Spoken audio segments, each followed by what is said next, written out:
Opportunity cost is what should determine if you rent or buy. Let's kill this rent or buy discussion once and for all. If you rent, let's say you rent a 3 bedroom apartment, you rent it for 3K. Now, if you want to get a mortgage, the question you're going to ask yourself is the mortgage going to cost me more or less? If it costs you less than the rent, which is giving you the value of, say, a 3 bedroom, all well and good, go ahead, buy the fucking house. But if it costs you more, now that's when you need to think. So if it costs you more, the opportunity cost, that extra money that it costs you, now you need to think about what is that extra money actually giving me. So let's say it costs you $1,000 more per month, okay, in your mortgage, insurance, property tax, everything. What does that 1,000 give you? Some people would say equity. It's kind of dicey because the housing market can be funny, right? You might say, okay, the equity is there, the house is going to appreciate, and so on and so forth. But in a mortgage driven economy like this part of the world, it's not always the case. There could be a recession in the next how many years? Somewhere like Canada right now, everybody knows we have a housing crisis. Everybody's saying there's a house, even the government is saying there's a housing crisis. So, what do you think is going to happen in the next couple of years? I personally believe at some point something would happen that will sort of reset or rebalance the market. Okay, so you need to have that in mind first of all.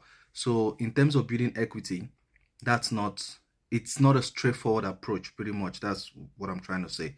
It's not with housing in a mortgage-backed housing economy. It's not always oh, I'm building this equity and that's it.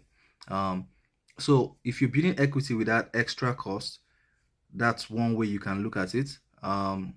Now you need to then think, what if I was investing this money? And I'm not.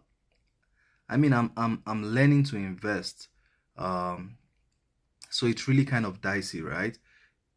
People will come up with the argument that if you invest that extra money every month for 20 years, you're going to have this and that.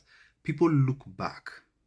Okay, most of the investment advice you find online, they look back, they tell you if you had done this, if you had done that. But the reality is no one really knows. You might also invest and the market might go to shit. There are periods in the markets where for 10, 20 years the market is flat. Okay? So your question is really gonna be, if I'm paying this extra, am I paying it to gain equity? Is it worth it? How safe is that? If I use this extra versus if you use this extra to invest in stocks or businesses or in different kind of funds and all of that, is it safer? Will it give me a better return and so on?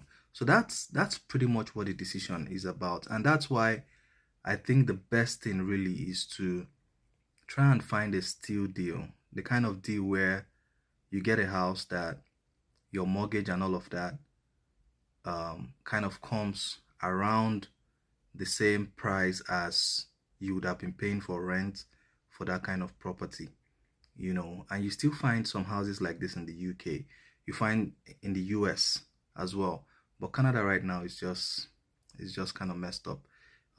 Most houses that you see, the mortgage is more than what you rent for that same size of house or for that same value that you're getting. So that's basically the last thing is, don't overreach. A lot of people, because they're buying a house, you live in a 3 bedroom, it's enough for you and your family. But because you want to buy a house now, you want to buy a 5 bedroom house with a pool, with a gazebo, and it's movie room and all that kind of stuff. It's a fantasy purchase. This advice will not work for you. So you need to calibrate it and just go based on what you really need and what you're using right now. Compare it and see, and that's how I approach a decision of housing. That's when it's for personal use, when it's for primary residence, not for investment purposes. Okay, guys, just wanted to drop that one here.